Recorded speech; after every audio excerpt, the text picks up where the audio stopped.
परत घेऊ म्हणजे घेणारच. कामगार एकजुटीचा, कामगार एकजुटीचा, जागा परत घेणारच. हे कोण तुमचे हस्तक त्या ठिकाणी काम करतायत त्यांना सांगा, हे काय तुमचं 20 एकर आहे त्याच्यात अगोदर चर्चा करा, तुमचं काय द्यायचं घ्यायचं. 7 एकरच्या बाबतीत 7 एकरच्या बाबतीत जर तुम्ही काही निर्णय करण्याचा प्रयत्न केला, जोर जबरदस्ती करण्याचा प्रयत्न केला, आता त्या ठिकाणी पत्रा कोण लावतंय? त्या ठिकाणी काबीज झालेली जागा महिन्याचे लाखो रुपयाचं भाडं घेणारी लोक कोण होती? काढलं का शोधून? आणि मग त्यांच्यावर कारवाई झाली का? खाली करायला मंडळाचे अधिकारी तिथे का होते? मग असतील तर आजही जागा मंडळाच्या ताब्यात आहे. मंडळाने अजून दिलेली नाही. ठराविक कालावधीसाठी त्यांना दिलेली मुदत आहे. त्या अटीशर्ती पूर्ण झाल्यानंतर ही जागा हस्तांतरित करण्यात येईल असं म्हटलेलं आहे. अजून अटीशर्ती पूर्ण झालेल्या नाहीत, त्यामुळे जागा अजून मंडळाच्या ताब्यात आहे. आणि ही मंडळाच्या ताब्यात असलेली आमची जागा 7 एकर जागा आम्ही तुम्हाला कधी हस्तांतरित करू देणार नाही. आणि ज्या हाऊसिंग सोसायटीचे आम्ही सभासद नाही, 1978 साली दिलेल्या करारामध्ये 8 क्रमांक 4 मध्ये लिहिलेलं आहे की तुम्हाला 1 किंवा त्यापेक्षा अधिक हाऊसिंग सोसायटीला जागा हस्तांतरित करता येईल. मग आम्ही नवीन सोसायटी तयार करणार आहोत का? आम्ही असणाऱ्या सोसायटीचे सभासद होऊ इच्छितो का? हे कोणी विचारायचं? तुम्ही विचारायला पाहिजे होतं. मालक समजता स्वतःला, मग तसं वागा. समाज कल्याणासाठी, समाजाच्या उद्धारासाठी दिलेल्या जमिनी सरकारच्या आहेत, म्हणजे नेत्यांच्या आहेत असं नाही, लोकप्रतिनिधींच्या आहेत असं नाही. ते 5 वर्षासाठी असतात किंवा 2.5 वर्षासाठी असतात किंवा कधीही जाऊ शकतात.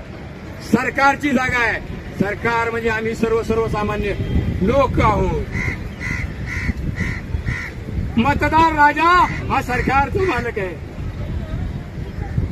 आणि लोकप्रतिनिधी यांनी सरकारची जागा म्हणजे आमची जागा आम्ही कोणालाही देऊ शकतो असं नाही हो. त्यासाठी सर्वसामान्य कामगारातून, सर्वसामान्य लोकांमधून तुम्हाला ठराव घ्यावे लागतील. जसं त्यांनी म्हटलेलं आहे की कापड बाजार मंडळाची एनओसी हवी आहे साहेब, त्यानंतर कॅनरा बँकेची एनओसी हवी आहे. आली का? आलेली नाही. सर्वात महत्वाचं, कापड बाजारची सर्व देणी गेल्याशिवाय कापड बाजार एनओसी देणार नाही. दुसरी गोष्ट, कॅनरा बँकेचं कर्ज दिल्याशिवाय कॅनरा बँक एनओसी देणार नाही. आपल्याला काय घेण्यात येणे? 20 एकर मध्ये तुमचं काय लावायचं ते लावून घ्या. आमचा 7 एकरचा कर्जाशी म्हणा, शर्तभंगाशी म्हणा काही संबंध आहे का? तुमचं देणं घेणं तुमचं तुम्ही बघून या. 7 एकरच्या बाबतीत बाकी व्यवहार नाही पाहिजे. आम्ही तर म्हणतो, परवा शशिकांत शिंदे म्हणाले, आज ते येणार आहेत, कधी पण येऊ शकतात, की कामगारांना फुकट जागा दिल्या पाहिजे, फुकट दिल्या पाहिजे. लक्षात घ्या, मोठेपणा आहे त्यांचा. त्याचं कारण आहे 20 वर्ष वंचित ठेवलेलं या कामगारांना यांचं शैक्षणिक, सामाजिक, आर्थिक नुकसान झालेलं आहे. सरकारला शर्तभंग कळते. काय झाली तुझी शर्तभंग? ते भाडं कोण खात होतं बघा रेकॉर्डवर जाऊन. काही शासनाचे अधिकारी पण आहेत त्याच्यामध्ये. करा कारवाई, त्यांच्यावर शर्तभंग लावा, त्यांच्यावर वसुली लावा.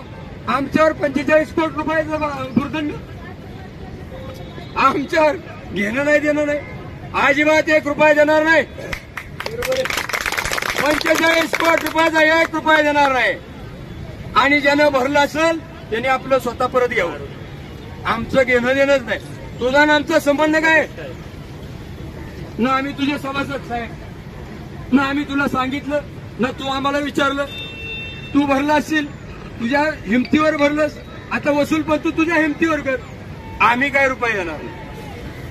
या ठिकाणी आपल्या कार्यक्रमाला उपस्थित राहिलेले सह्याद्री बँकेचे चेअरमन पुरुषोत्तमजी माने साहेब यांना